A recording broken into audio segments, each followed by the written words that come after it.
Terrible performance there. No, just the competition down the stretch of that match. I mean, just the back and forth. It is a shame. It's one of those deals where it's a shame somebody has to lose. But what did you think about just the back and forth there? I mean, it was fun. I'm sure it was fun to watch, but it was even more fun to be a part of. I felt like I threw everything I could at the guy. It just kept bouncing back as hard as it was. Like it was like throwing a bouncy ball up against the wall. As hard as I threw it at the wall, it was coming just as fast as back at me. So I felt like I proved to myself that I could kind of compete in that kind of situation. But hats off to him. He played great, and I'm honored to be involved in such a great match. On that Sunday, on number 17, did you think he had any chance of making that putt when he made his eagle on, which was going to be on top of your birdie?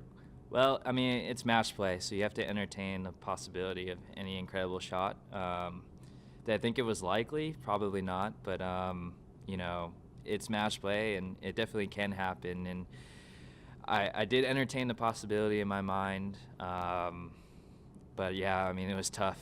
It was tough to kind of get ready for that because the crowd got involved and everything. You kind of could feel the momentum shift, but I felt like I did as good of a job as I could have possibly done. He just played fantastic. Talk about the importance of your father there with you, because it looked like y'all were really a team those last few days, especially on Saturday and Sunday. I mean, it meant a lot. He knows me the best, probably of anyone in this world, really. Golfing-wise, he's been there every single day, pretty much, aside from collegiate golf. But it meant a lot to me. He knows when I'm not in the right place, and he helps me get back into the right place. And it just meant a lot to me to be able to walk those fairways with him in such a big moment. And it'll definitely be a week that I won't forget. Wearing the Cubs gear wasn't any kind of curse or the reason you finished second, was it? I don't believe in curses, but yeah, I think it's a cool hat. Blue's my favorite color, and obviously a big Cubs fan, and just try to use them as inspiration for maybe a breakthrough like they had last fall. Two-part. First of all, what are your thoughts when that putt goes in on 17? How difficult is it really to just go to 18, put it behind you? I mean, 17 was hard, but I felt like 18 was harder. 17, because I have one up lead with one to go, so it's like I'm still in the driver's seat. As incredible as that putt was, it's like at the end of the day, I didn't do anything wrong. I gave myself an opportunity. I forced him to have to hit an incredible shot, and he did. And so going to 18 was like, I mean, you're still in control. I hit a good drive, and I just didn't hit it as good of a second shot as I would have liked. But, I mean, hats off to him again. He hit an incredible 9-iron in there. And, again, I put the pressure on, hit a good chip, but he just made the putt. What else can I say? And then I thought it was really interesting the way you say you handle nerves. Like you almost enjoy them. It's like a good thing to have them. Is that? Yeah, I actually had an interesting phone call with Dylan Fratelli afterwards, and he was telling me some of the stuff that he learned from the past season. He said something about the nerves he felt in China when he didn't win, when he had a sizable lead on Sunday, and he was telling me that what he had learned was that nerves, so many people think of it as such a negative thing, or trying to get rid of them, but I mean, nerves in many ways kind of helps produce incredible shots that you might not be able to when you're not feeling them. And so he said, as long as you think of it that way, like it's an opportunity, it might not be a bad thing, and you can embrace them and use them to your advantage. And so I've never felt those kind of nerves before. I can only imagine that's what it feels like at a PGA Tour event when you're in contention. But I mean, it was enjoyable, and to be able to pull off shots that I might not have seen myself pull off before in that kind of situation was definitely something that will boost my confidence moving forward. In April, you get to play in a little golf tournament in Georgia, then you play in the U.S. Open.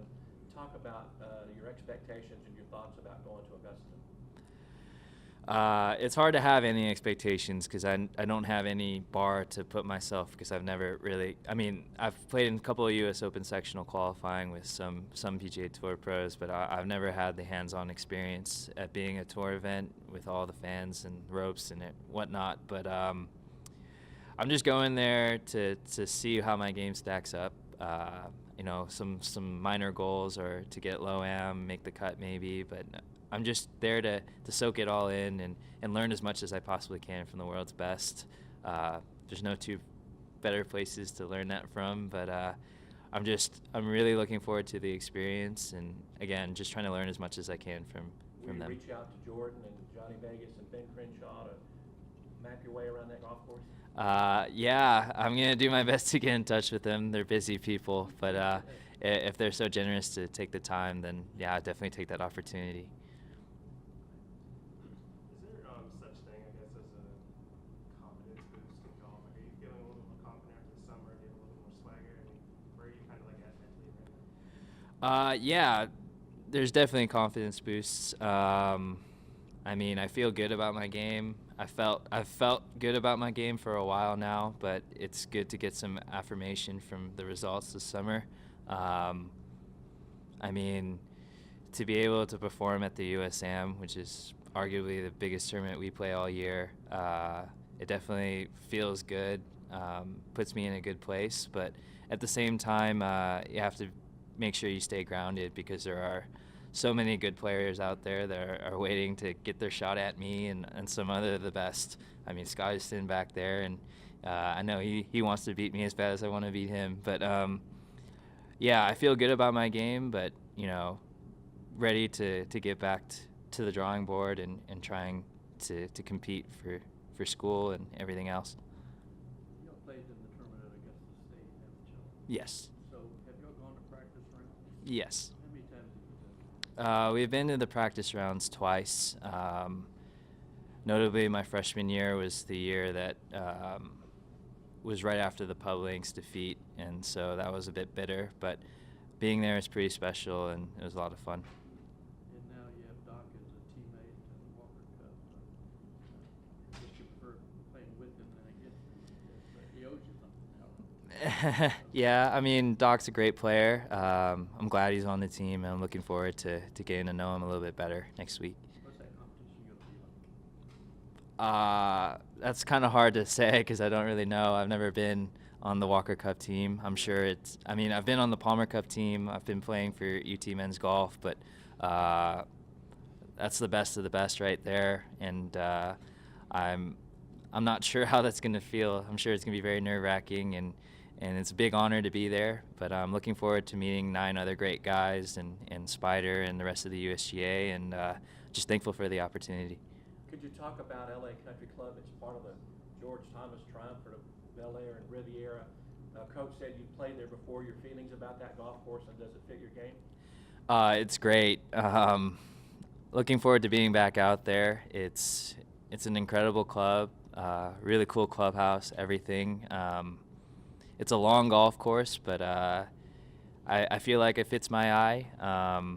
Just looking forward to the opportunity of being able to tee it up with some of the best. You look at some of those past Walker Cup teams, some of the names that have been on those teams. Is that when it kind of sets in that kind of where you are and where you're going with this opportunity? Yeah, I mean, the last couple of weeks have been kind of crazy for me.